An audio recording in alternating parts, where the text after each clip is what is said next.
This is Asia Trade. I'm Shery. And I'm Avril Hong here in Tokyo. The top stories this hour. Asian stocks set for early gains as big tech optimism lifts Wall Street. Nvidia jumping on a pledge to invest $100 billion in OpenAI data centers. Fed Chair Jay Powell set to speak later after the central bank's new governor Stephen Miran makes his case for more aggressive rate cuts. Also ahead, ABC says Jimmy Kimmel Live will return on Tuesday, ending a suspension over his remarks about the murder of Charlie Kirk. And Hong Kong bracing for widespread damage and disruption from Super Typhoon Ragasa as it lashes the Philippines with 230-kilometer-an-hour winds. We could see some trading disruptions in Hong Kong, but we've got a big tailwind coming from Wall Street. We're talking about a 28th record high already for the S&P 500. Of course, the tech sector exuberant, especially given Nvidia's investments into OpenAI. Not to mention that overnight, we also saw Morgan Stanley upgrading ASML. So we have the tech sector to look forward to here in the Asian session. But what a difference it makes with the crypto rout that we're seeing. $1.5 billion of bullish wagers liquidated overnight. No clear trigger for that, but the breadth and depth were pretty notable. Yeah, it's interesting how crypto is not quite benefiting from this risk rally. And we are seeing, though, region's benchmark here in Asia. It's set to get a lift as well following the performance of Wall Street overnight. Of course, Japan is shut today, so maybe it's not going to be partaking in some of these rally in the chip equipment makers. But it's interesting because does that signal that there is enough demand in AI, that there is broad participation, or is this because the leaders in the market are getting too expensive? So people are searching for some of these secondary trades. So that's something to keep an eye out on. The other thing also is what we're expecting from the moves in the Chinese yuan. Of course, just yesterday we heard from the PBOC Governor Pang Gongsheng making some rare public remarks about how, when it comes to the path of the PBOC, they're going to do their own thing, not really swayed by what the Fed has been doing. It's more about data at home. Yeah, because really right now what we're trying to gauge is where the Fed goes from here, right? Especially other central banks around the world, giving them some leeway to act as well. Right now, swap markets pricing in 2 more rate cuts coming this year. We've seen a little bit of more consolidation in the Treasury space, but still those cuts priced in. And we continue to see the latest comments from a variety of Fed speak, but most notably coming from the new governor, Stephen Miran, of course, an appointee from the Trump administration. He took leave from the White House, and he wants those aggressive rate cuts. He argues that the neutral rate has actually been pushed lower because of other variables like tariffs and other macroeconomic concerns, including taxes. So we continue to watch what Stephen Miran will do because, remember, he dissented. He wanted a 50 basis point cut last week instead of a 25 basis point cut. And very, very different from what other Fed speakers had to say. Take a listen. The upshot is that monetary policy is well into restrictive territory. Leaving short-term interest rates roughly 2 percentage points too tight risks unnecessary layoffs and higher unemployment. Now, it's important to know that these comments from Miran did raise some eyebrows because they stand in contrast to what some of the other Fed speakers have been saying. You think about Muslim and, Raphael Bostic. They don't really think there's a need for more rate cuts right now. And then you also have Hammock, right, talking about how inflation is still high. So that is a risk. Take a listen. I think that we should be very cautious in removing monetary policy restriction, because I think it's important that we stay restrictive to bring inflation back down to target. It worries me that if we remove that restriction from the economy, things could start overheating again. So let's talk about how the markets in Asia could be shaping up for today's session. Of course, we mentioned Nvidia boosting optimism around AI as we have the monetary path dialogue also ongoing. Garfield Reynolds leads our Markets Live Asia coverage and joins us now. Garf, what will really lead the session today? Because the tech narrative is so strong these days, and at the same time, we have to contend with what Fed officials are saying. Well, I think the Fed officials' side of things is unlikely to have a huge impact on the Asian session per se. It may help to firm the dollar a little bit, but the dollar is mostly, I think, holding about where it is. until we see what happens, with the inflation readings that we get at the end of this week, the update to the PCE figure, which is the Fed's main benchmark on inflation. It's also got a little bit less impact today because Japan is shut. So we don't have the market that is most exposed to the US local interest rate mix. So then when we look at the AI situation, that would be a positive drive for Japanese markets in particular because of the data center news out of Nvidia. In the absence of that, there's a good chance that South Korea and Taiwan markets in particular will benefit from the continued evidence of the AI boom, and that's the main driver for markets. That may also help Chinese markets. They've got their own local AI drivers that should benefit from this. The other thing also in South Korea, there's been a lot of strength in the sort of defense industry aligned stocks, and the news out of Europe overnight with the awarding of a defense contract there and continued tensions with Russia, that's going to be a positive for defense stocks. Gav, to your point about the Fed, I think what it has been signaling for this year, along with what markets are pricing for this year, are quite aligned. The gap is wider for next year. How do you see that shaking out? Well, it's very hard to see exactly how that's going to shake out because there are a number of balls in the air, one of which is, does President Trump persuade the Supreme Court that he has the right to fire Lisa Cook? At the moment, she is on the board and her term doesn't run out for many years. So that is a major factor. We've already seen with what's now at the moment a short-term appointment of Miran, that Trump's appointees can lead to a significantly softer approach to monetary policy. Miran insists that he didn't promise President Trump anything when he took on the role, but be that as it may, his assessment of where interest rates should be aligns more closely with the public utterances from the president about interest rates. So that's the big question for next year is, what will be the makeup of the Federal Reserve Board? Who will be the next Fed chair? And how will that impact the longer term policy outlook? We also have the question which may or may not be resolved, how do tariffs end up ultimately impacting inflation? The expectation is that the impact of tariffs on inflation will be shorter term. The longer term concerns are with the potential that it slows growth. So if that does play out, then whatever the makeup of the Fed board is, you might well get significantly lower Fed funds rate target because you have a significantly weaker economy. There is some reason to think that the Fed might regret not moving faster on interest rates because unemployment definitely does seem to be rising.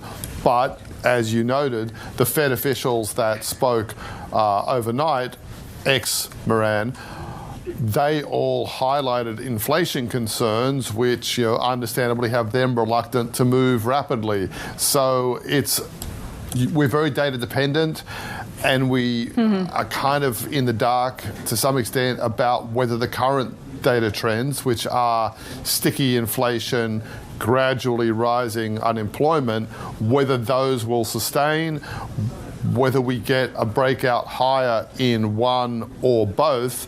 And if we get a breakout higher in both, what does the Fed do? Traditionally, it has worried far more about rising unemployment, at least initially.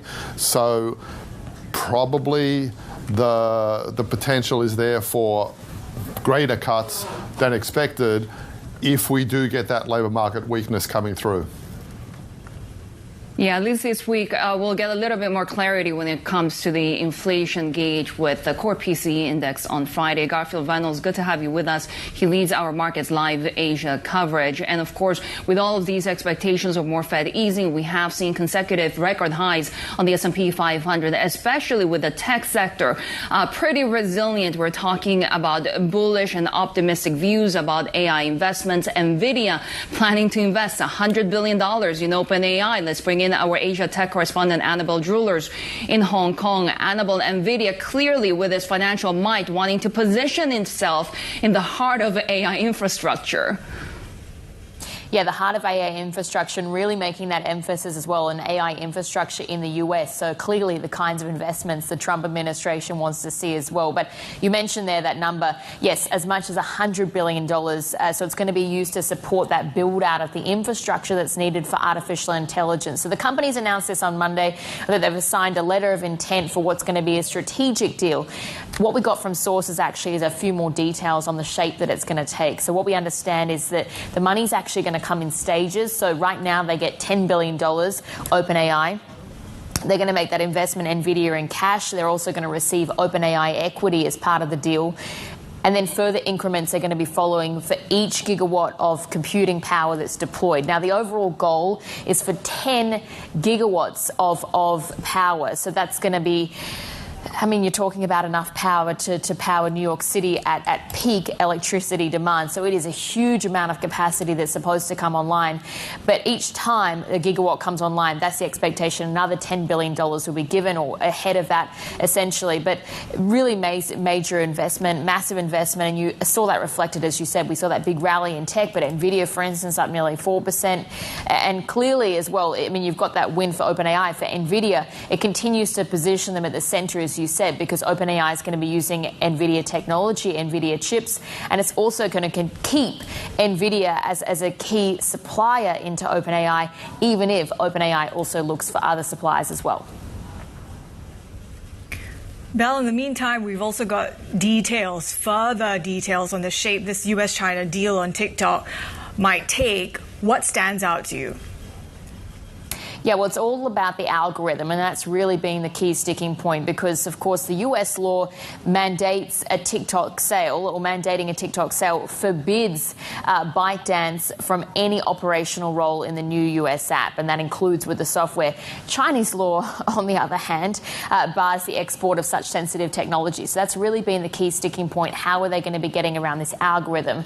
What we've understood is that, and what we've understood from a US official who's outlined the way forward, is that there's going to be a really major role for Oracle. So ByteDance is going to license a copy of the technology to the new US entity. You can see some of the details there, but some of those people in the consortium we've been talking about, Andreessen Horowitz, Silver Lake, Oracle as well.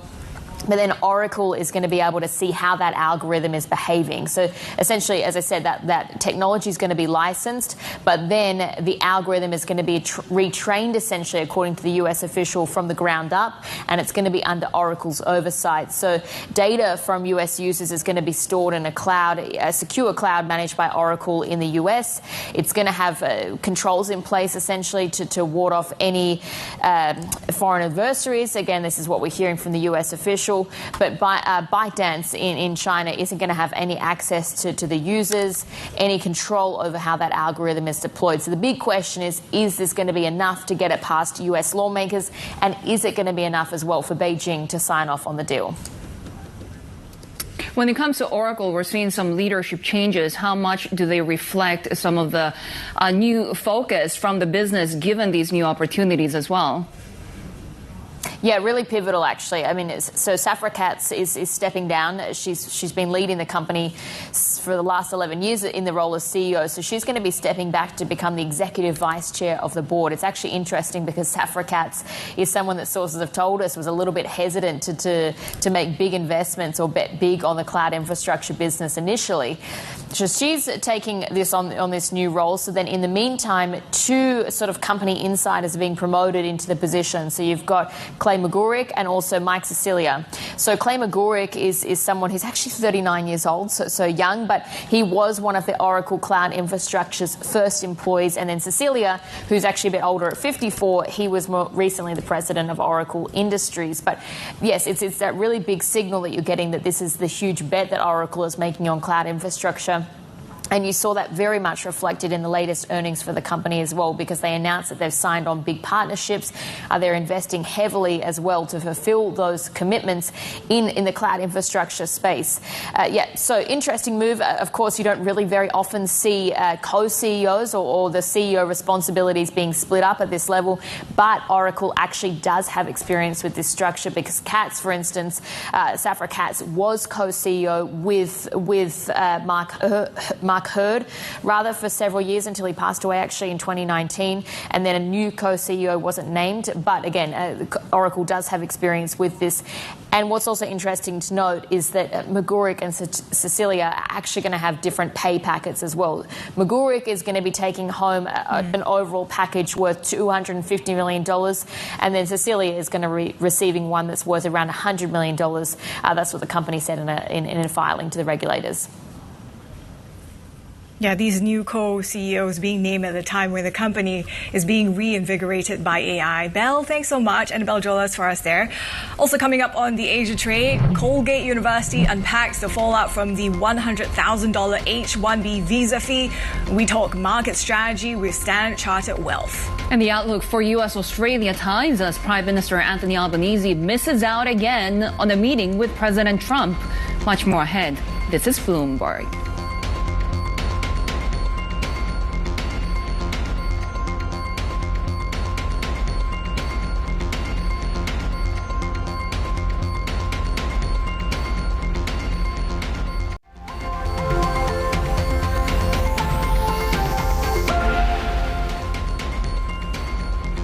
Disney says the Jimmy Kimmel Live program will return on Tuesday, ending a suspension imposed over the host's remarks about the murder of conservative activist Charlie Kirk. Let's go to Los Angeles, and Chris Palmieri, who leads our media and entertainment coverage, joins us now for this latest development. So, Chris, what's behind this reversal, and has the pressure from Brendan Carr at the FCC really gone away? One of the things we're waiting on is to see the reaction from some of the owners of local ABC stations. That a couple of them came out publicly last week saying they were going to preempt the show, and whether they'll take the show back again as it returns on Tuesday. Neither has been commenting.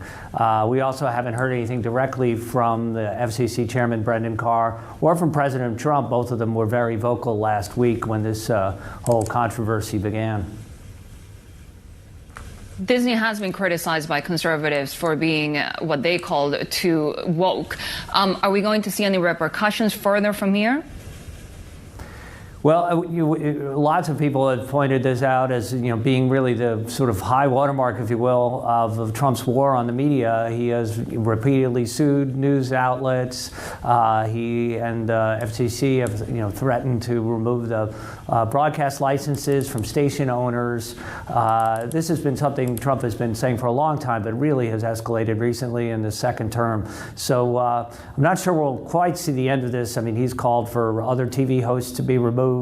And again, we haven't seen his reaction immediately to Kimmel's return.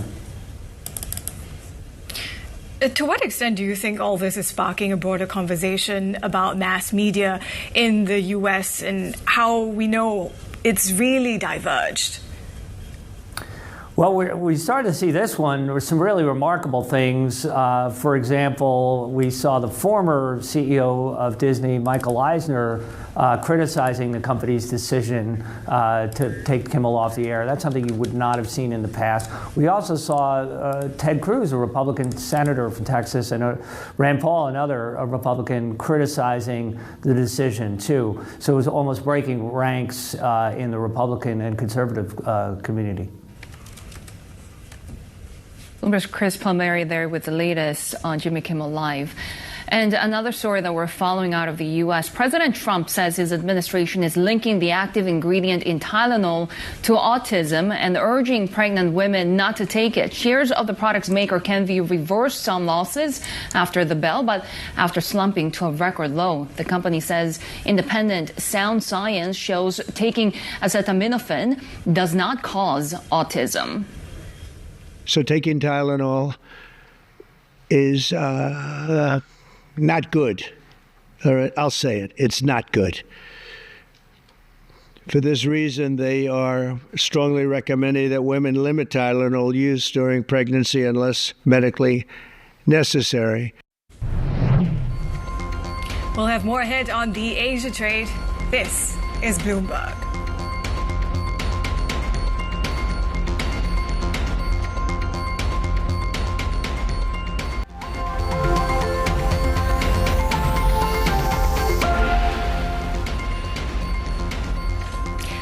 Less than a week into his tenure as a Federal Reserve Governor, Stephen Miran is making his case for aggressive rate cuts.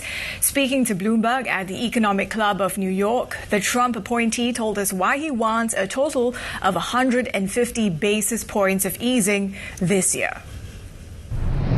I expect the second half of the year and into next year to be better in terms of growth than the first half of this year, in large part because a lot of the effects of the tax bill are going to be kicking in and trade uncertainty is dissipating. But I view a lot of that as also expanding the supply side at the same time as the demand side. And so as I said, if actual output and potential output are moving out at the same time, it doesn't imply a necessarily hawkish or much tighter policy because the output cap isn't expanding if they're both moving out at the same time.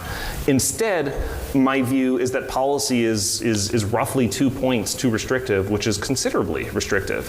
And even though I am expecting growth to be a little bit better in the future, that could get derailed unnecessarily so and create an output gap where one need not exist if we don't get policy closer to neutral. Now, that said, because of the distance to neutral, my view is it's better to move there more quickly than less quickly. It's not a panic, I think a panicky move would be something like 75 basis points or even more. I'm not panicked. I just see that the risks grow the longer you remain significantly above neutral.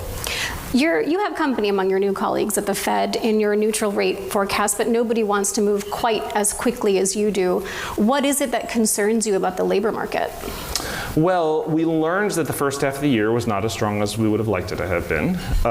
We learned that the labor market continued to lose momentum throughout last year and into the first half of this year. And that, to me, means that even though I think that growth is going to pick up for various reasons, there are concerns that, hey, things had been moving in the wrong direction. And if you keep policy this degree of restrictive for too long, you're not going to allow things to move in the other direction. And so you're going to create a situation in which an output cap expands. And so in my opinion, it's imperative that we get closer to neutral quickly. And so I thought sort of a series of 50s to recalibrate interest rates was the appropriate policy. And you don't see that as panic? No, I don't see that as panic. I mean, if I were panicking, I would tell people I were panicking. All right. A lot of businesses say that you talk in your speech and just now about how rates are too restrictive, but a lot of businesses that I've been hearing from, reading different reports and analyses, show that some of the pullback in investments is not due to the restrictive rate environment, but has to do with policy-related uncertainty. How do you counter that? Well, I mean, I think that there's a lot of different interest rates in the economy and a lot of different types of investment. And so for sure, there are parts of the economy that have been affected by that. And as I said before, I do think that type of uncertainty is not totally gone, but I think it's certainly less than it was a few months ago. However, if you look at other sectors like housing, I think it's very clear that rates are the primary impediment to investing in housing and building more housing at the moment. I don't think that that's a function of trade policy uncertainty. Fed Governor Stephen Miran there speaking with Bloomberg's Saleha Mohsen. We have more ahead on the Asia trade. This is Bloomberg.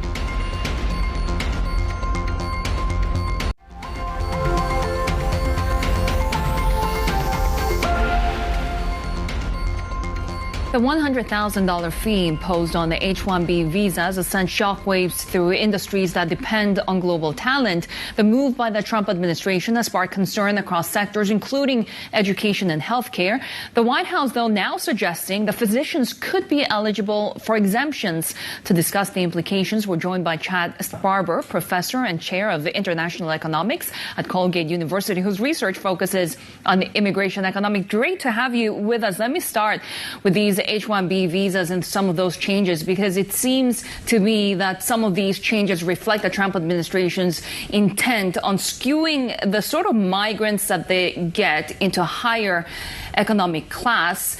What's your assessment of the desired effects from here?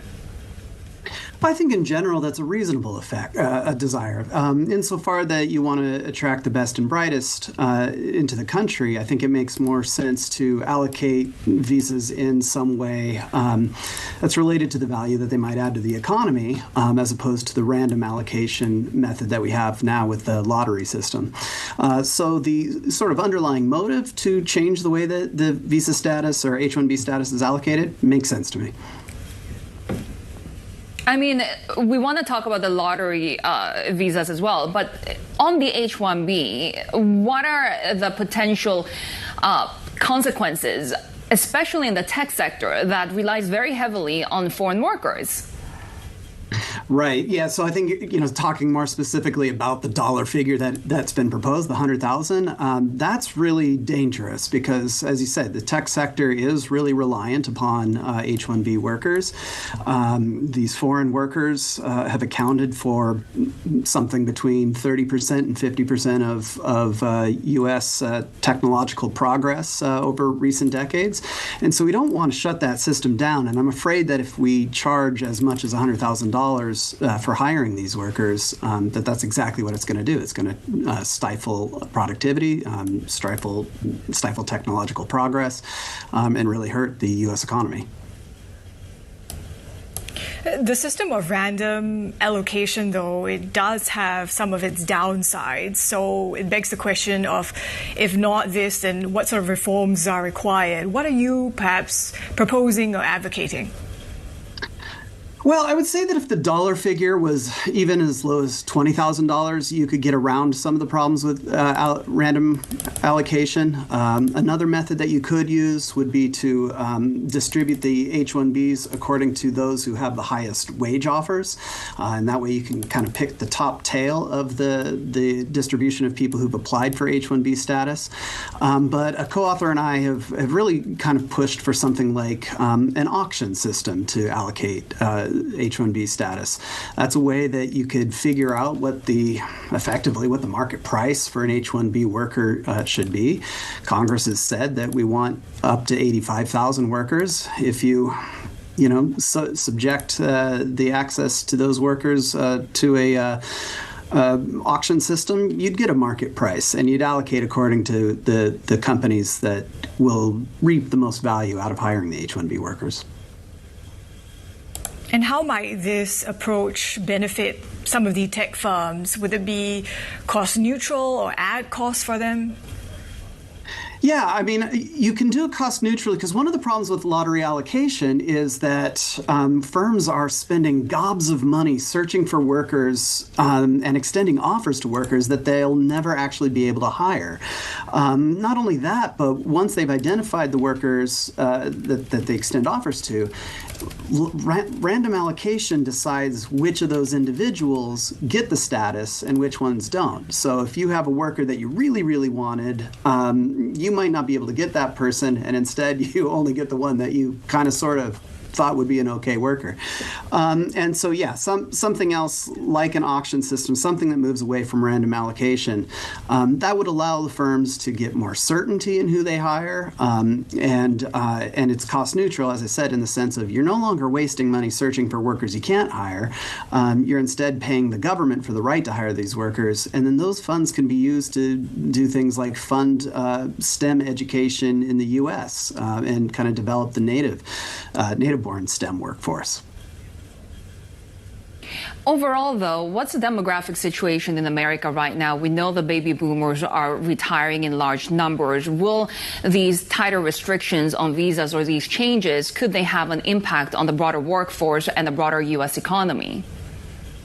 Yeah, I think it's going to have a huge workforce. I mean, if you look at recent decades, foreign workers are accountable for about 2/3 of the growth of the STEM labor force. So already, even before you're talking about like baby boomers retiring,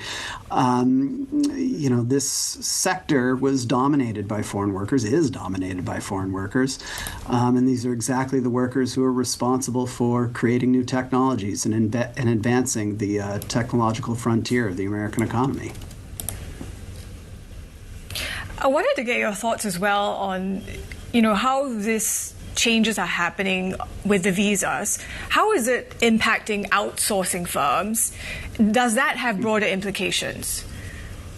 Yeah, so that's, sorry to keep beating the same drum, but that's also kind of, the outsourcing firms are a source of particular frustration among American voters. And I kind of understand it.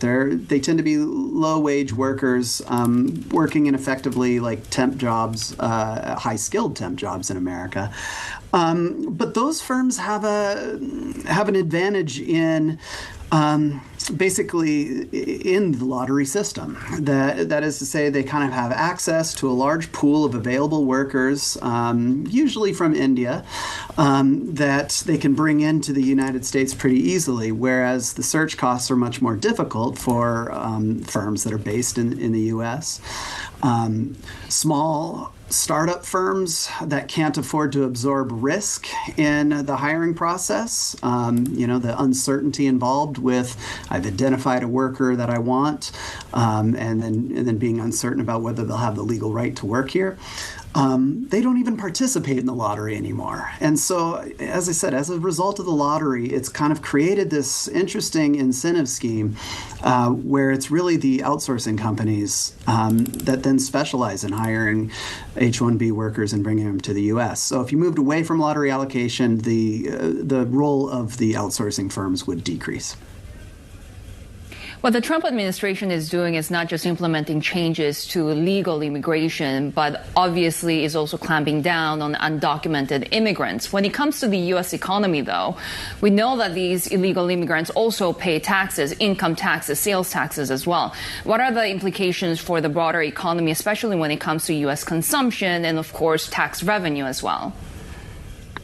Yeah, I think there's a lot of concern in that area. I mean, I live kind of in dairy country. Dairy industry is one that's characterized by high levels of undocumented immigrants.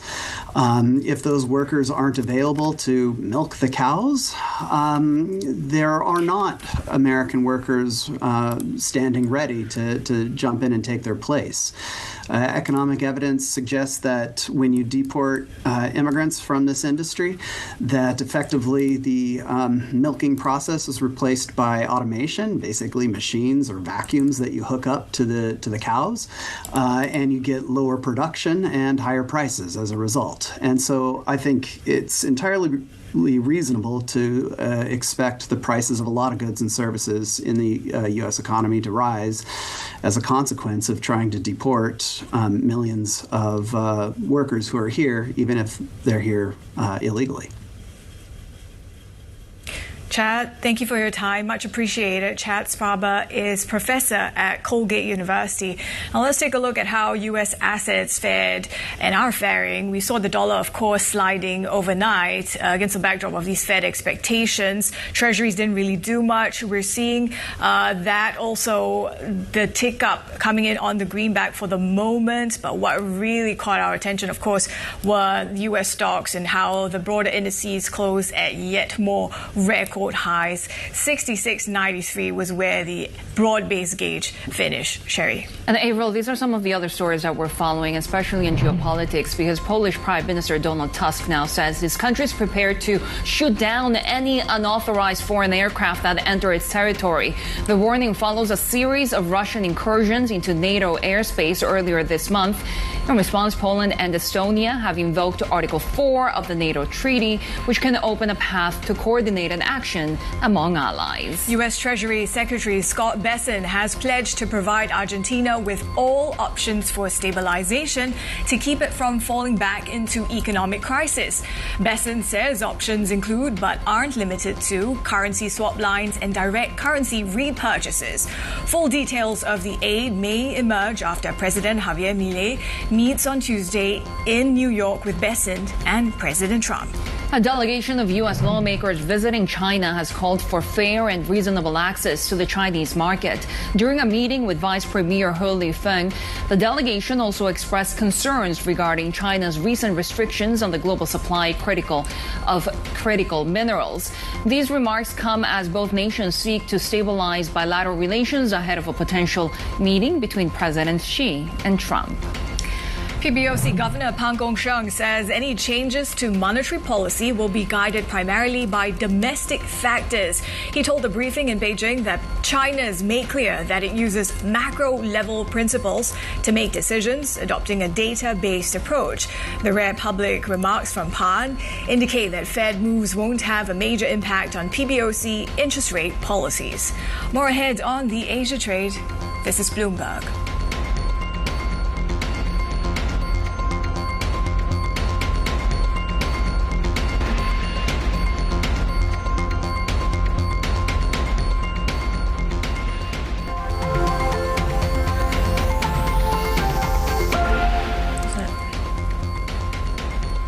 The latest from the corporate front, Pfizer will pay $4.9 billion for the startup Metsera in a bid to catch up in the anti-obesity market after failing to compete with its own medications. Metsera shares surged more than 60% on news of the deal. The company is developing experimental weight loss drugs, including a shot that could be taken less frequently than the market-leading products from Eli Lilly and Novo Nordisk.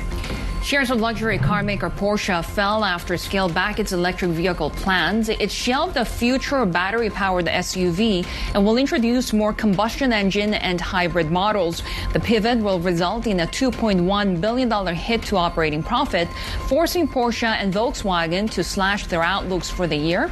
Porsche shares have lost half their value since its 2022 listing.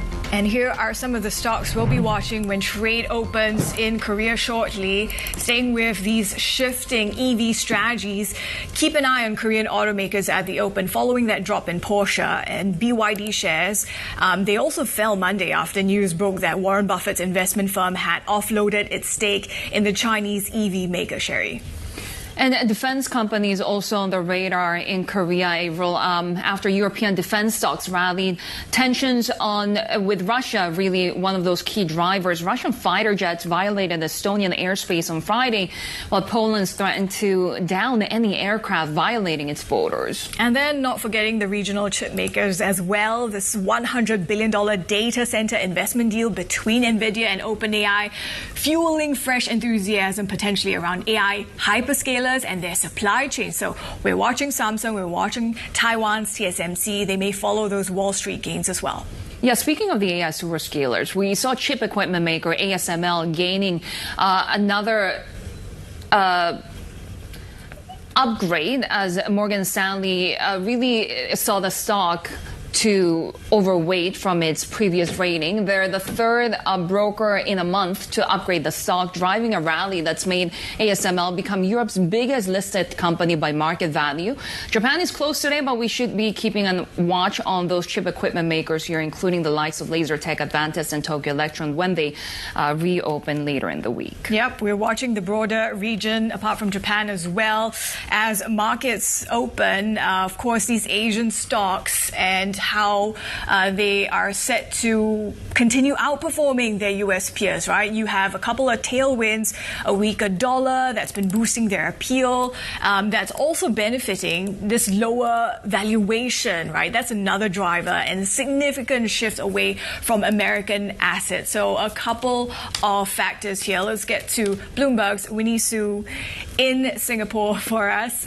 So Winnie, we are trying to see whether the Asia stock rally can extend its lead against the U.S. What do you expect in terms of outperformance? Yeah, so far, lots of strategists we've been speaking to really expect that this outperformance to continue.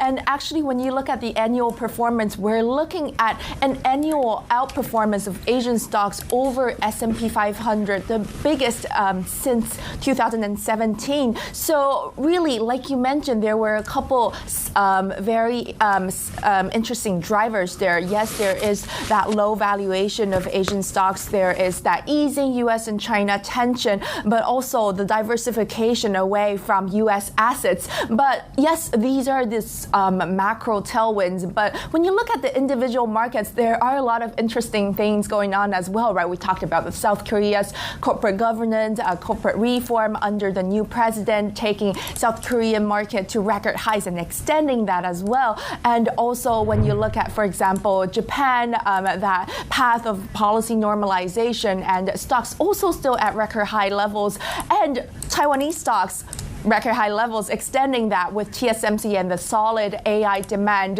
And not to forget that big driver there for Asia this time around is that China liquidity-driven rally. And because we're still seeing that structural change of people shifting money away from savings and into equities, and that trend is likely to still continue also with foreign investors tiptoeing back into the Chinese market and further southbound flow. So we're expecting all these drivers to continue to drive Asian stocks further. And now with that Fed easing last week, it really solidifies the trend of the dollar to weaken in the medium term, and that really helps the Asian currencies here as well. What are the risks, Winnie?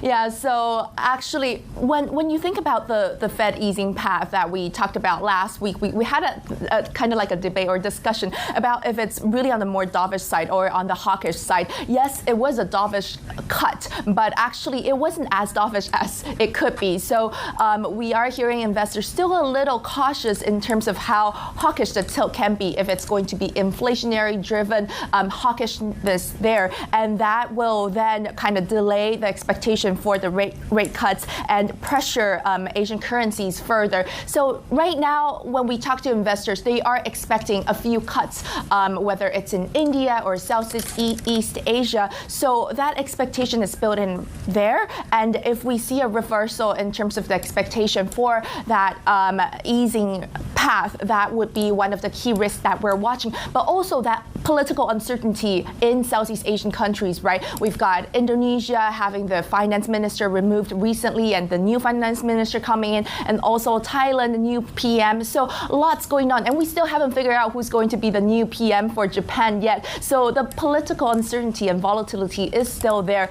And we're also very closely watching that relationship between US and China. Yeah, and protests in the Philippines as well to add to that list. But Winnie, what are some of the other risks? I mean, do we need to see for Asia stocks that it broadens out beyond tech even further?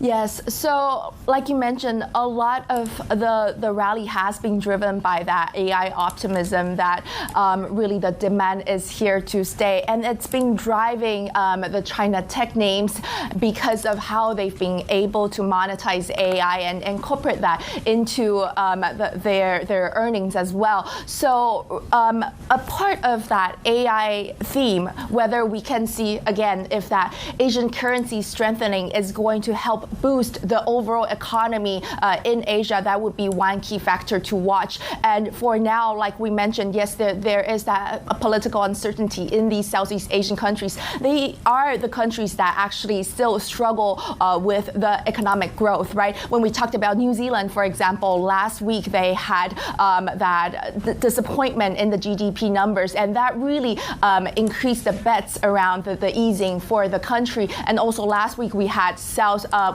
Indonesia's surprise rate cut. So I think it's to look at that fine balance of if the central banks are able to really step up to help these countries to improve on their economic outlook.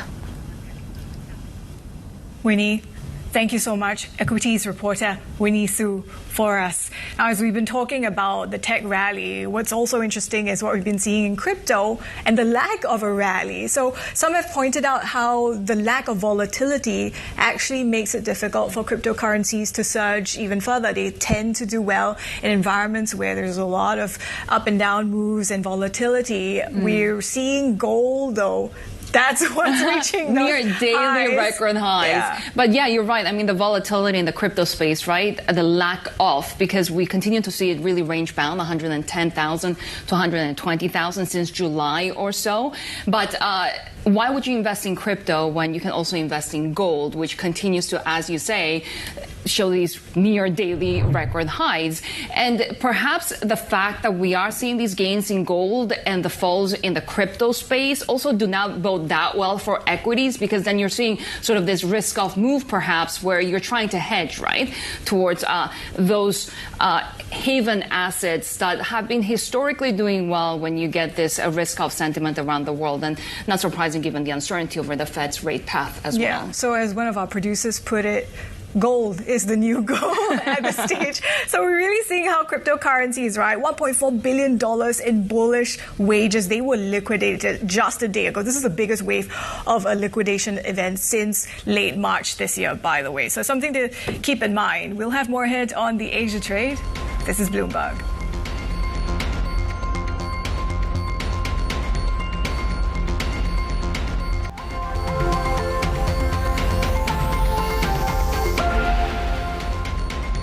We're watching Super Typhoon Ragasa, which is a Filipino word for rapid motion, apparently, and not surprising given that we're talking about winds of around 140 miles per hour or so, and that's sort of categorized similarly to a hurricane category 4, and it's passed through the Philippine island of Luzon. Thousands have been evacuated, and now Hong Kong is bracing for impact. That's where it's headed, and we know how HKIA is set to suspend some of these flights. Cathay is going to be affected. That's going to be starting from 6 p.m. local time today for the next 36 hours. And the hope is in Thursday daytime that some of these flights actually resume. Cathay saying more than 500 flights will be cancelled due to this inclement weather. We are expecting this Super Typhoon Ragasa to bear down, as you say, Shery. Yeah, look at those winds and that footage. I mean, it's really scary because I've also lived through some typhoons in Hong Kong, and they can get really messy, scary things flying around. But you said it, I mean, the Hong Kong International Airport has about, 190,000 passengers a day or so, and we're expecting trading disruptions in the markets as well, with some trading debuts also potentially halted. But we'll bring you the market opens in Sydney and Seoul, Japan, away on holidays. This is Bloomberg.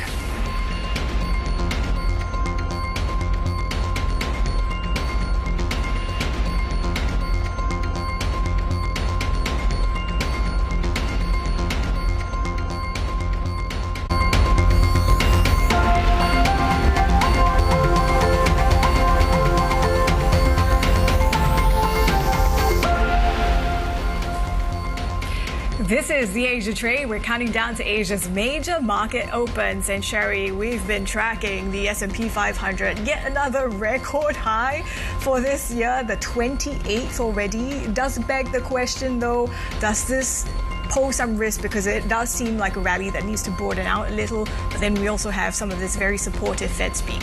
Yeah, we do have a supportive Fed speak, especially coming from the new Fed Governor Miran, who really is advocating for aggressive rate cuts. But it's a broadening out of that 28th record rally in the S&P 500, right? Because we're talking about Nvidia's $100 billion investment into OpenAI, leading to that AI exuberance. And then you have ASML being upgraded by Morgan Stanley. And then you have these tech expectations just continuing to rally. So it looks like the stars are really aligning. Japan for today is going to have to sit out on what is going to be potentially a rally in the stock markets. Take a look at how South Korea is faring at the start of trade. You're seeing that 0.7% pop on the Kospi, led by the tech names. Already a day ago, we saw Samsung Electronics surging 5% on reports of getting its high bandwidth memory chips, a nod approval from Nvidia. Also worth noting that it's been quite interesting that even though South Korean markets have been rallying pretty hard, that hasn't necessarily come along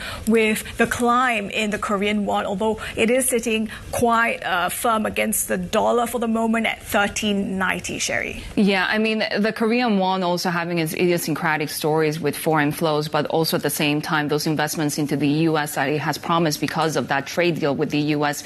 could potentially put more pressure on the Korean currency. Take a look at how Australia is also faring at the moment, because we're seeing early gains, 3 sessions already for this week, and the 10-year yield holding at that 4.28 level. We did get some speak from the RBA governor saying that the central bank has made really good progress when it comes to inflation. We do get inflation numbers out of Australia on Wednesday as well. Take a look at how Brent is sitting. 66 is your level. We do have geopolitical risks to watch out for. The UN General Assembly underway in New York. We're also watching the latest on the ASX 200, which is gaining 0.25%. Of course, those energy stocks also leading that rally. Not a lot of movement in the Treasury session, in the overnight session, but we talked about those big moves in the U.S. equity markets with Avril talking about that 28th record rally. Yeah, it's hard to keep track of how many we've seen so far this year. Let's bring in Daniel Lam, head of equity strategy at Standard Chartered Wealth Solutions. So U.S. stocks doing well, Daniel. We are seeing a lack of volatility, though. What do we do with that information? How should we be positioning? Well, from volatility front, it's really macro versus micro. Okay, so the macro front, we already know that the job numbers are not looking so good. So that prompt, the comment from the Fed overnight about being more aggressive on the rate cut. Okay, but on that front, it's actually a double-edged sword where basically the Fed wants to cut, but they're also wary of the return of inflation. And let's not forget, right, back in 2021, they've lost a lot of credibility by saying that inflation is transitory. Okay, so they don't want to make the similar mistakes again, right? Now, on the other hand, the micro fund, of course, you're saying is great. We know that Nvidia is powering up again, investing in OpenAI, and that brings the whole sector up. Okay, so it's macro versus micro. So what is going to win out? Well, basically, the way we see it is that on the pullbacks, on any pullbacks of U.S. equities, especially on the tech side, one should really be adding, because we do see that this investment in AI is a structural story. So buy on dips on tech. Okay, buy on dips. You said bring the whole sector up, right? What's interesting is some of these sleepier trades in tech. They've resurged. You look at Oracle, you look at some of these chip equipment names. What is your assessment? Do you think this is because there is enough AI demand to lift all boats, or is this because some of the market leaders are getting too expensive and then people are searching for secondary trades? Well, I would say that the market leaders in what they do are the ones that one should be seeking after. It's because of the fact that, the AI investment is benefiting, the biggest players, and not necessarily all the players can make it. I mean, that's going to be the eventuality, right? So if you're buying dips, you should be going for the biggest player on each of the field, right, for the medium to the longer term.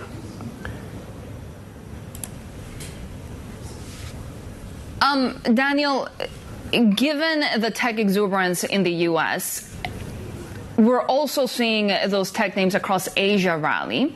But at the same time, broadly speaking, MSCI Asia now perhaps headed for its best annual outperformance over the S&P 500 since 2017 or so.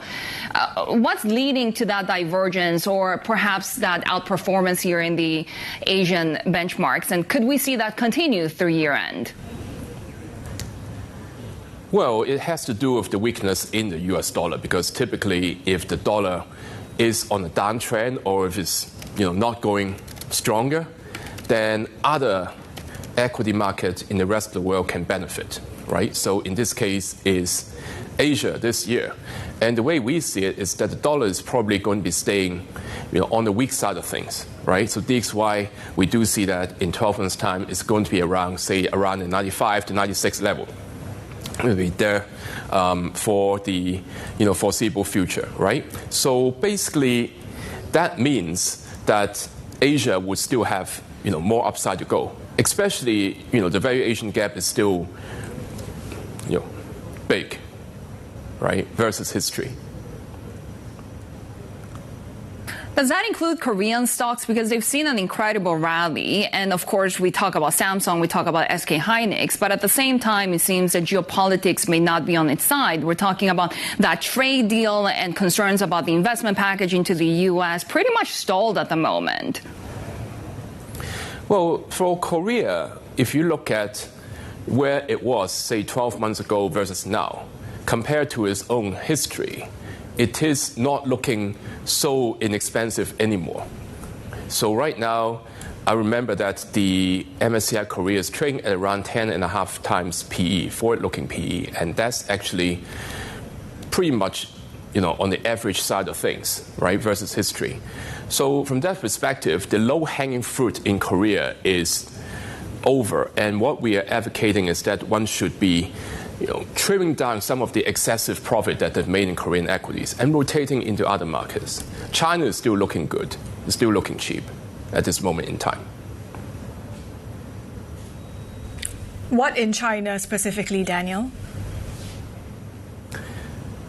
Well, we're looking at areas like technology, primarily, so the internet technology space. And we feel that that versus the U.S. tech has still got some upside to go. There's still some catch-up. Of course, China is developing its own semiconductor side of things and encouraging companies to be using those. So from that perspective, we do like the prospects there. Also, the consumption pattern in China is changing. Okay, so previously they are looking at spending on the big ticket items. Now they're looking at spending on the smaller ticket items, and those smaller ticket items consumption are the ones that we like also. And that is a very interesting take, because when we talk about especially the domestic economy in China, we're still very much concerned about the property sector. So could we see that being supported by just these consumption patterns changing and Chinese demand domestically? Well, the fact that the property side of things is probably going to be stalling, right, at these levels means that in terms of what people spend the money on is going to move to other items. So the property sector is probably going to be stalling at these levels. In terms of near-term upside, unlikely at this moment in time, right? If we stay stalling at a steady level. Daniel, just one quick final question for you. I mean, do you think this is a rally that needs a cut from Chinese authorities, a rate cut from Chinese authorities? Because the worry also is that that could further stoke what some think is a bubble in the stock markets. In terms of bubble-wise, if you look at the margin financing side of things in China, domestics, it is high on an absolute basis. But that should be compared against the market capitalization. Okay, so right now the margin financing is as high as what we saw in 2015 when the government came in and cooled down the markets, and that led to a big correction at that time. But if you compare that to the market capitalization now, it is actually not at a high level. So in the near term, we still do not see a significant cooling measures from the government to bring down the stock market. So we believe that, again, for China, it's going to be a buy-on-dip mode for investors. Daniel Lam, good to have you with us. Head of Equity Strategy at Standard Chartered Wealth Solutions, as we keep an eye on these Korean names that we're watching, especially when it comes to the chip sector. Nvidia now in the overnight session talking about that investment of $100 billion in OpenAI. So we're watching the broader tech sector. Morgan Stanley also upgrading ASML. So we had big upside in the overnight session. Already we had seen that upside when it came to Samsung stocks because it's already trading at that July 2024 high.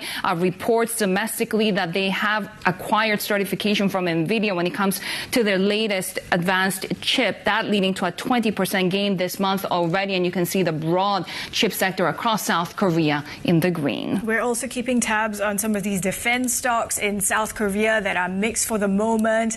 A couple of drivers potentially or cross currents that we are keeping tabs on from the European side. Given how NATO border tensions have escalated, we also have the UN Security Council setting to meet on this Estonian airspace violation from the Russians, of course. We have, of course, been seeing Trump really advocating for countries to up their defense spending, and some of these Korean names have really benefited from what the undercurrents are for the moment. We'll have more ahead on the Asia trade. This is Bloomberg.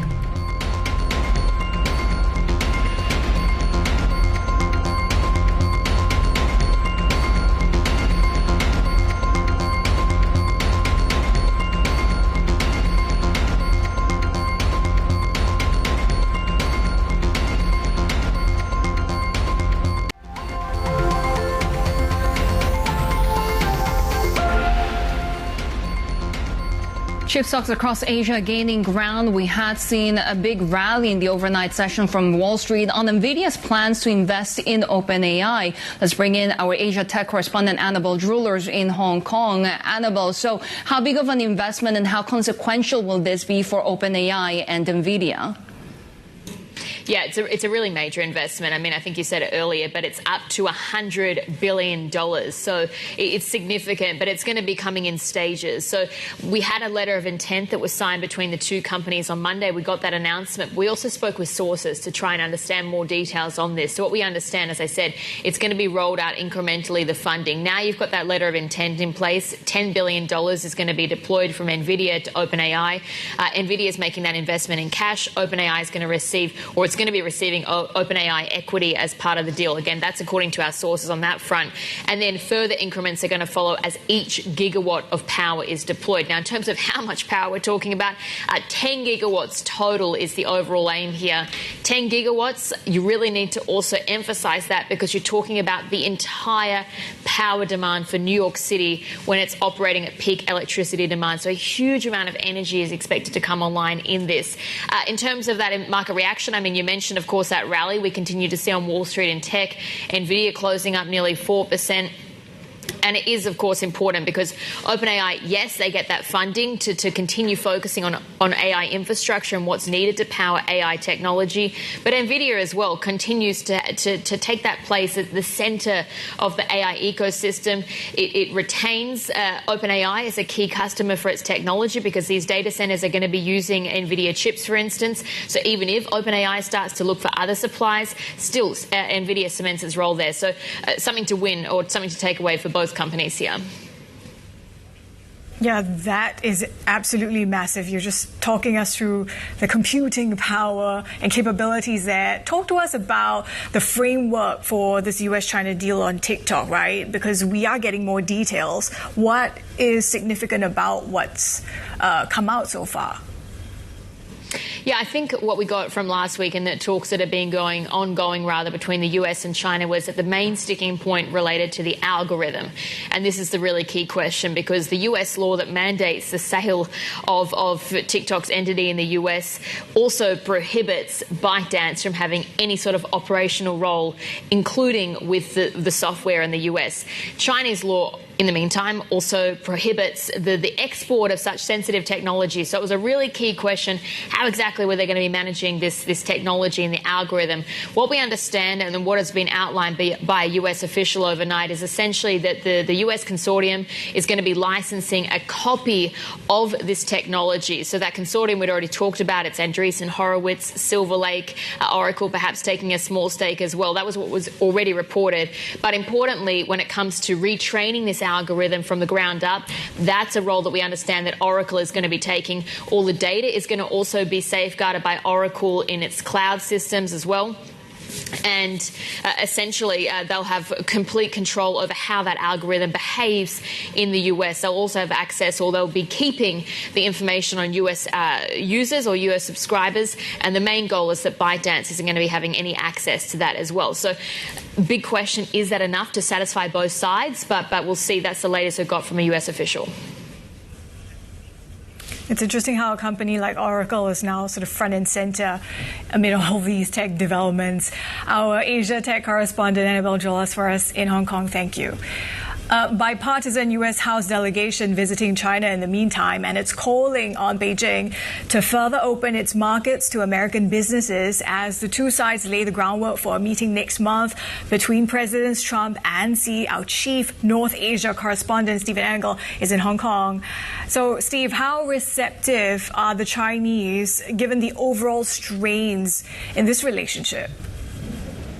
Well, I think it is positive for the U.S. delegation, the fact that they are meeting some of the top Chinese officials. No, they haven't met with Xi Jinping, or even yet, but that's highly unlikely. But they did meet with the Premier Li Qiang on Sunday after arriving in Beijing. The first, by the way, senior House visit to China in 6 years. So pre-pandemic in 2019 was the last House visit, delegation visit to China. And there you're seeing yesterday meeting with their top trade negotiator, He Lifeng. He's the vice premier. They also met with the defense minister of China, Dong Jun. So it's encouraging that they're having high-level reciprocal talks in Beijing at a time, of course, when the trade relationship is difficult, to say the least.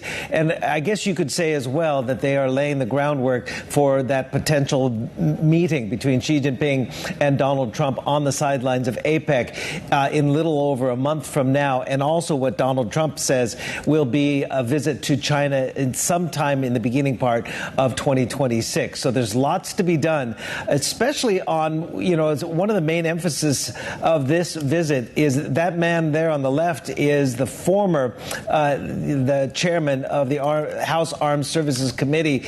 And he has stressed the importance of better military-to-military dialogue, which has been fractured, to say the least, for many years. It was Pete Hegseth and his counterpart, Dong Jun, only had their first phone call earlier this month. So again, that's one of the emphasis of this trip as well.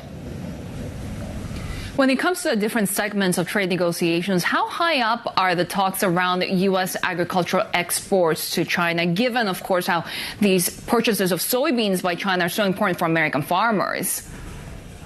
Yeah, soybeans is a very good example because we're seeing already the harvest has begun in the United States across the, the agricultural sectors of America. And if you look at the delegation, they're from highly agrarian states. The head, Adam Smith, who I just talked about, is from Washington State. Their top exports are like wheat and beef and hay and soybeans. And then you have also Michael Baumgartner, also from Washington State. You have Ro Khanna from California, another highly agrarian state, and Pennsylvania, Chrissy Houlihan. So I think trade of agriculture is key on this trip because what we're seeing from data already is that the Chinese have sort of paused their purchase of soybeans. Keep in mind, half the U.S. export crop of soybeans traditionally goes to China, but by data of the beginning of the marketing season, China's not buying right now U.S. soybeans. They've diversified their sourcing to places like Brazil. Again, it's another lever that China is seeing if it can employ in this ongoing trade dispute with the United States. Our Chief North Asia correspondent, Stephen Engel there. We have more ahead on the Asia trade. This is Bloomberg.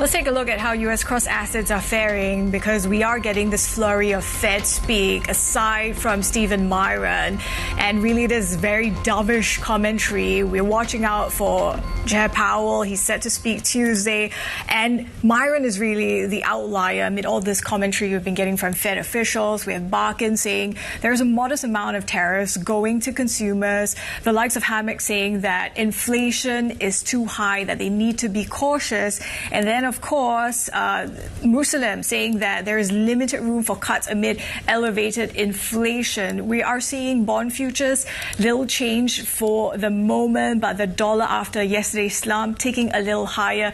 U.S. stock futures also pointing to a little bit of a downside, Shery. But to your point, Avril, really on Stephen Miran's comments, the new Fed governor, right, talking about how the neutral rate of interest has been pushed lower by tariffs, by immigration restrictions and tax policy. Speaking to Bloomberg at the Economic Club of New York, the Trump appointee told us why he wants a total of 150 basis points of easing this year. I expect the second half of the year and into next year to be better in terms of growth than the first half of this year, in large part because a lot of the effects of the tax bill are going to be kicking in, and trade uncertainty is dissipating. But I view a lot of that as also expanding the supply side at the same time as the demand side. And so, as I said, if actual output and potential output are moving out at the same time, it doesn't imply a necessarily hawkish or much tighter policy, because the output cap isn't expanding if they're both moving out at the same time. Instead, my view is that policy is roughly 2 points too restrictive, which is considerably restrictive. And even though I am expecting growth to be a little bit better in the future, that could get derailed unnecessarily so and create an output gap where one need not exist if we don't get policy closer to neutral. Now, that said, because of the distance to neutral, my view is it's better to move there more quickly than less quickly. It's not a panic. I think a panicky move would be something like 75 basis points or even more. I'm not panicked. I just see that the risks grow the longer you remain significantly above neutral. You have company among your new colleagues at the Fed in your neutral rate forecast, but nobody wants to move quite as quickly as you do. What is it that concerns you about the labor market? Well, we learned that the first half of the year was not as strong as we would have liked it to have been. We learned that the labor market continued to lose momentum throughout last year and into the first half of this year. And that, to me, means that even though I think that growth is going to pick up for various reasons, there are concerns that, hey, things had been moving in the wrong direction. And if you keep policy this degree of restrictive for too long, you're not going to allow things to move in the other direction. And so you're going to create a situation in which an output gap expands. And so in my opinion, it's imperative that we get closer to neutral quickly. And so I thought sort of a series of 50s to recalibrate interest rates was the appropriate policy. And you don't see that as panic? No, I don't see that as panic. I mean, if I were panicking, I would tell people I were panicking. All right. A lot of businesses say that you talk in your speech and just now about how rates are too restrictive, but a lot of businesses that I've been hearing from, reading different reports and analyses, show that some of the pullback in investments is not due to the restrictive rate environment, but has to do with policy-related uncertainty. How do you counter that?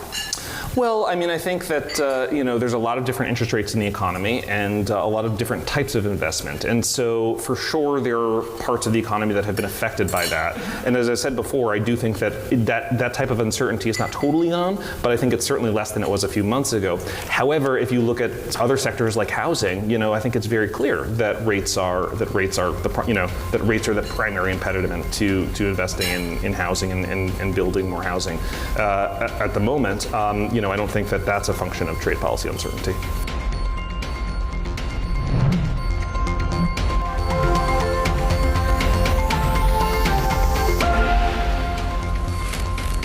Take take a look at how markets across Asia are trading. Japan is away on holiday, but you can see the Kospi gaining 0.6% as expected, being led higher by tech. Samsung also soaring, continues to gain ground. Its target price was raised by Kiwoom Securities today as well. It's been already at the highest since July on expectations of Nvidia's really demand for their latest and most advanced chips, and reports in local media that had passed a qualification test. The ASX 200 also gaining ground at the moment, being led higher by materials, tech and energy stocks as well. The Kiwi stock market up 0.1%. Yeah, on materials, take a look at commodity prices as well as gold has been rallying. The tailwind really coming from these Fed expectations. We have a slide in the dollar, or dollar being under pressure overall, and gold is just reaching these fresh records. What's been really interesting amid these moves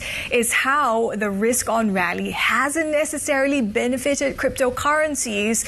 Ether actually slumped just a day ago, and we saw more than $1.5 billion in bullish wagers being liquidated on Monday alone. And this, as I said, is coming as gold surged to these fresh highs along with equity. So it does raise questions about crypto's place in this risk-on rally. So let's bring in Bloomberg crypto reporter Subhashri Ghosh for us. Subhashri, why are we not seeing crypto rallying along with the risk that we're seeing in stocks, for example? What's the mood among crypto traders after that big sell-off yesterday?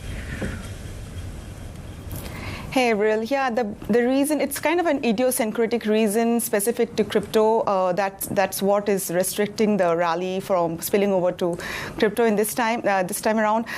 It's basically, a little bit of fatigue and quite a bit of short selling. Like you mentioned, there was a huge amount of long liquidations that we saw for the bullish bets. And that's coming from quite a bit of a fatigue. In the last couple of months, we have seen about $200 billion worth of Bitcoin and smaller coins being lapped up by the digital asset treasury companies to hoard them on their balance sheet. So that kind of fatigue of demand is kind of tapering off now, and we are seeing a little bit of a selling on those accounts as of now. So that's one part to do with it. The other reason is we are seeing going ahead, the mood is little. We have seen some kind of retrenchment from the lows, but the overall mood, like you asked, is quite cautious and negative, to be honest. And that's because there is a lot of massive expiry this Friday for Bitcoin and Ether. And traders are a little cautious whether this will be rolled over or there will be it will expire and there will be not many new positions taken on that account. So those are the kind of worries that are weighing on the cryptocurrency market as of now. And yet, what's the trajectory right now for crypto? Because we continue to see the broad support coming from the Trump administration, speculation that Jianping Zhao, for example, could be pardoned by the president. He's, of course, a former Binance CEO as well. So there seems to be broader optimism out there, though. Yes, indeed, that is, you're right, Shery. So basically, its optimism is about the overall regulatory environment, and as you rightly said, it's led by the Trump administration, pro-crypto regulation, and Asia is catching up. You would see that a lot of conferences happening around this time of the year. Korea blockchain, we had Bitcoin Asia in Hong Kong, and now in Singapore next week, the Token 2049. So a lot of events happening and a lot of investments coming into the market, so into the cryptocurrency market. So it's not clearly a long bearish run going ahead. It's maybe as of now there is a little bit of fatigue, but there is a lot of investor sentiment around this asset class, including from the traditional finance institutions as we speak in crypto. So we can't clearly say that the game is over. It's still very much in the play. Subhashri, I know you've been tracking closely as well the environment around Bitcoin treasuries or crypto treasuries. How is that a factor in what we're seeing in the overall space? So basically, you know what, the digital asset treasury play is the hottest play in the market now. And that is leading the demand as of now in crypto. So what we see is a skewed demand, and that is spilling over to the other parts of the crypto universe in terms of other altcoins and all. But it is, we have seen the publicly traded companies are, losing their the share prices are coming off. There's quite a bit of consolidation, as we saw yesterday with the Stripe buying up another Bitcoin digital asset company in the US. So we are also seeing consolidation coming up in this digital asset treasury play. A lot going on, but what we can say is that a lot of news is still expected from this space. Bloomberg crypto reporter Subhashri Ghosh there with the latest on the crypto universe. This as we look ahead to the market opens in China, although Hong Kong is hunkering down for a super typhoon. Our Asia equities reporter Winnie Su joins us now with the latest. So Winnie, we could see trading being really hit in the Hong Kong session, but not only just trading, but public debuts could be delayed as well. Yeah, that's right, Shery. So right now, all eyes are on this super typhoon that's approaching Hong Kong. And for now, we're expecting maybe it's going to be escalated to T8 later today. And actually, that is affecting these trading debuts you mentioned, being Ziqing being one of it, Ziqing Gold. And it actually is going to be one of the biggest IPOs that we're going to see in the past few months. But it's going to be most likely delayed if we are still going to have this T8 typhoon Wednesday morning. So that is kind of, affecting a bit of investor sentiment here because, really we have been very excited about these Hong Kong IPOs that have been very active in the past few months. But when you look at kind of the broader market sentiment, actually right now, it's not particularly very, we're kind of like taking a little bit of a step back right now. We talked about how, there was the Trump-Xi call over the weekend. There was a lot of expectation into the call. Yes, it was overall kind of like a positive tone, but actually we didn't hear too much in terms of a concrete progress, and there is still questions around what kind of core trade or technology negotiations coming out of the talks. So most likely things are going to be looking slightly tepid until there's going to be more breakthroughs coming out of these calls. Well, luckily they're going to be meeting at the APEC summit in Seoul next month, so that will kind of keep the sentiment capped for the moment. But right now, overall, when we look at the HSCI market, it's really being driven by these individual movers as well.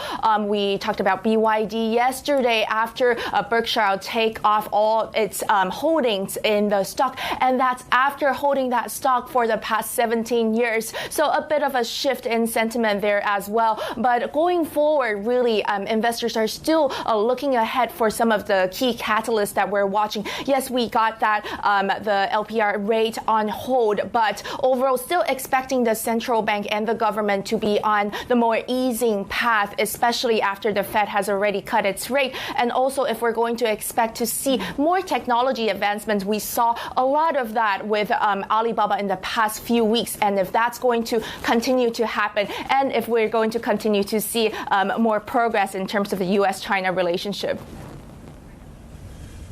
Winnie, thanks so much for that overview. Our Asia equities reporter, Winnie Su. We'll have more ahead on the Asia trade. This is Bloomberg.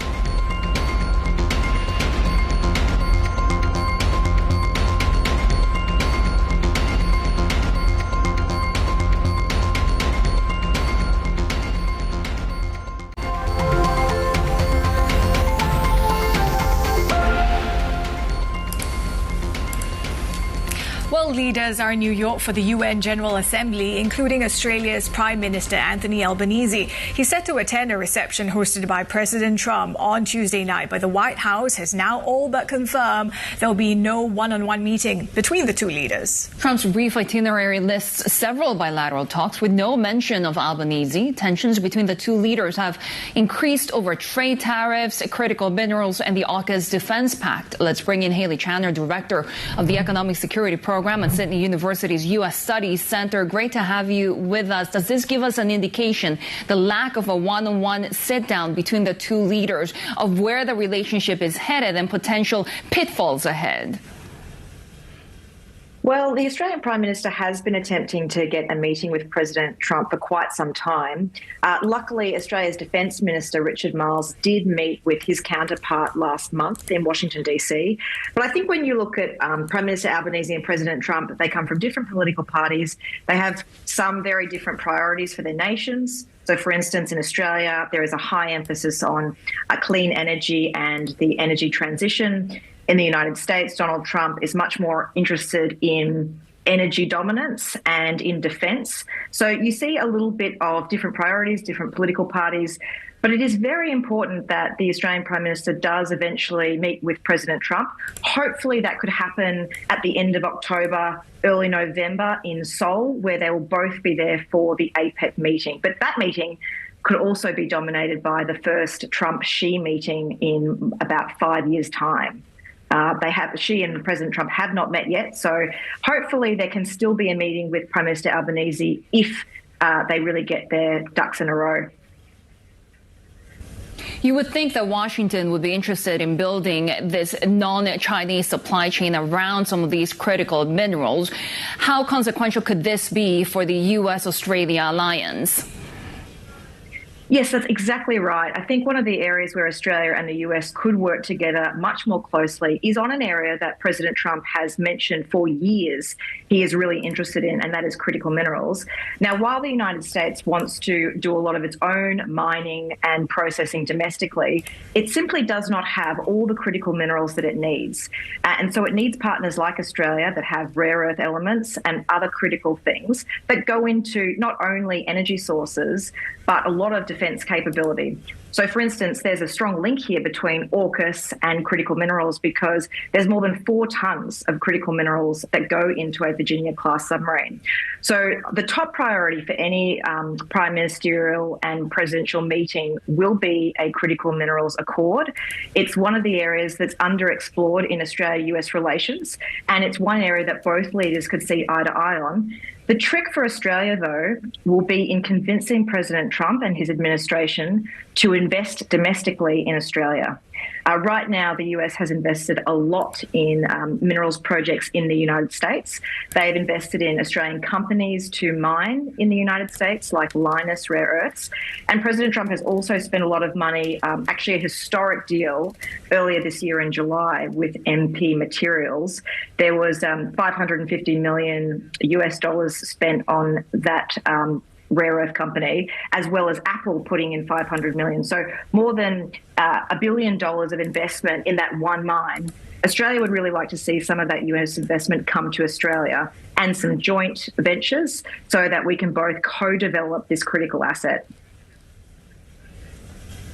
What about what sort of investments are needed from the Australian side? More public investments into rare earths?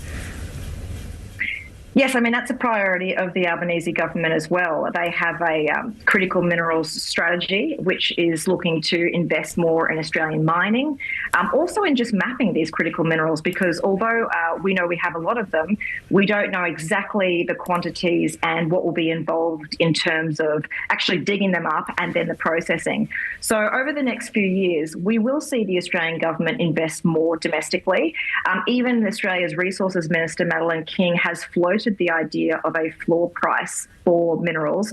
That would be a total game changer for the industry because China is really dominating the critical minerals space. It's able to flood the market with a surplus of minerals to take the price. And giving a floor price to Australian critical mineral miners would really give that industry confidence. But more than that, it would give banks and superannuation companies confidence to make longer-term investments in Australian mining. And I think one of the other areas for Australia-US cooperation would be what third-party countries could possibly do the processing. We see a lot of processing happening in Malaysia. There's questions over whether that could also happen in Vietnam. So there's lots of underexplored opportunity here and much to discuss. Underexplored, but also it does make you wonder whether the competition for the likes of Australia is just with China, given how some of these other countries, you name a couple of Southeast Asian ones, are enhancing their processing capabilities? How else can Australia capitalize on all this?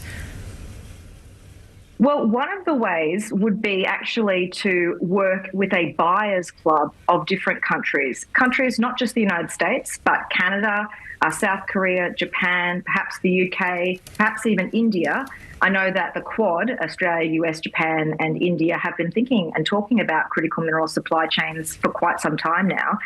Basically, no country can go it alone. The US can't do it alone. Australia can't do it alone.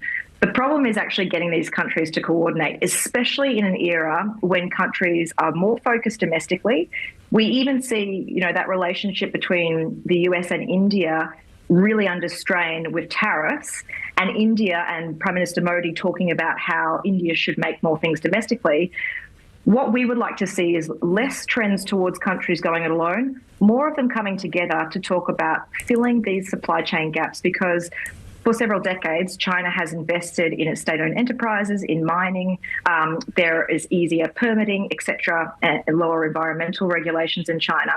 For any country to kind of compete with those decades of investment and the head start China has, countries will need to come together for the investment, for the mining, for the processing, but most importantly for the offtake. And sometimes you have to work backwards, understanding what are these minerals actually going to be used for, and then deciding where to invest and how the projects will evolve. How well positioned is Australia in playing the mediator role? We have seen, of course, Beijing trying to increase influence in the Pacific Islands, something that's very important for Washington as well. When it comes to other broader geopolitical risks, how well positioned is Australia in dealing with all of these other countries as well?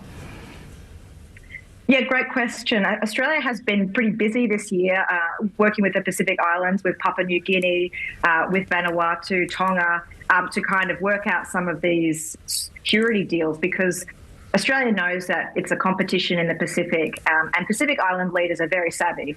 They know that there is geopolitical competition, and they're trying to negotiate as best they can for as much as they can.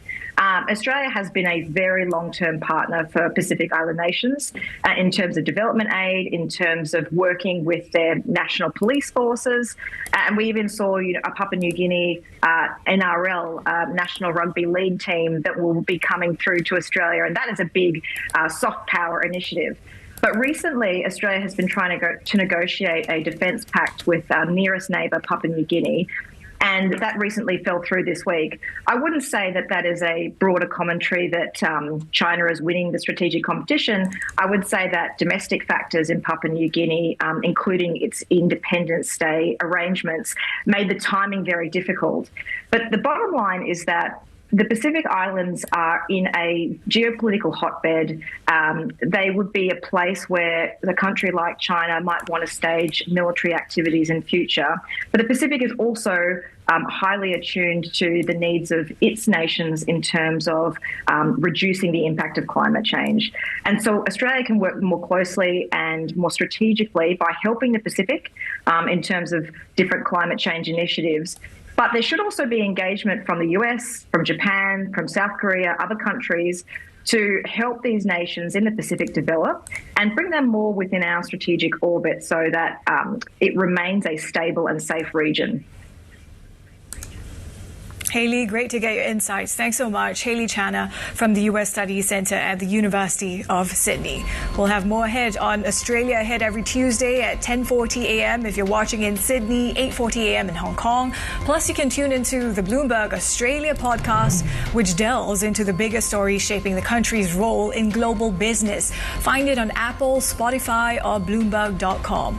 More ahead on the Asia trade. This is Bloomberg.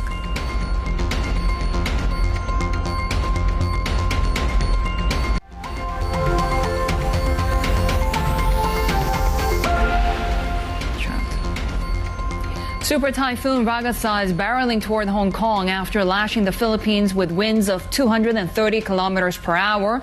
Schools in the financial hub are closed until at least Thursday, with Cathay Pacific canceling more than 500 flights as the city braces for its worst storm since at least 2018. Let's bring in our Asia transport correspondent, Danny Lee. Danny, how severe are the disruptions? I know Hong Kong, the airport handles almost 200,000 passengers a day. Yeah, there's a huge amount of disruption that's going to last over 36 hours. All airlines, passenger airlines, will not be operating flights for this time period. So you can see the amount of disruption, the knock-on effect. But it's interesting the fact that whilst we do have this suspension of flights from Hong Kong at 6 p.m. this Tuesday, there's a whole load of flights that are cancelled before that. So there's going to be a lot of displacement, people moving their flights before the typhoon and trying to get away afterwards. But yeah, this is a very dangerous typhoon that is barreling down on Hong Kong and southern China. And we've seen the authorities in mainland China warning and urging people to be safe. They're evacuated over 400,000 people. Trains are being stopped. Airports, not just in Hong Kong, but in southern China, also suspending operations. So there's a lot of concern out there for this storm, which has still yet to weaken in strength and continues to barrel towards the coast line of southern China with a Category 4 strength hurricane. Danny, we also see, I think, how HKIA is trying to potentially learn from previous instances where there was damage. Yeah, the various authorities are trying to assess how they can learn lessons from the past. I think Hong Kong broadly is more prepared, particularly the stock exchange, for example. They face a really big test for trying to ensure trading remains open. But we've already heard from one of the major companies looking to raise money this week in the coming weeks that they won't be able to do so because of a typhoon. So there's going to be a lot of disruption, whether it be financial or in the education sector or in the transport sector. So yeah, I think for authorities more broadly, particularly in Hong Kong, they will be watching very closely as this typhoon impact starts to hit Hong Kong, particularly later from Tuesday afternoon, and then will last well into Wednesday and into Thursday. Danny, thanks so much. Stay safe out there. Bloomberg's Danny Lee for us. And of course, we know how the Super Typhoon Ragasa is equivalent potentially to a Cat 4 storm, Shery. So certainly to Danny's point, really severe damage anticipated. And that's what people are battening down the hatches in anticipation for. Trading disruptions in the Hong Kong session as well. So we could see some of those public debuts, like we were expecting Zijin Gold, for example, to make its public debut. That could be delayed as well. So we'll continue to watch, of course, the latest developments around the typhoon in Hong Kong, as we're seeing very mild moves on U.S. futures and mainland China futures finishing to the upside. That's it from the Asia Trade. The China Show is next.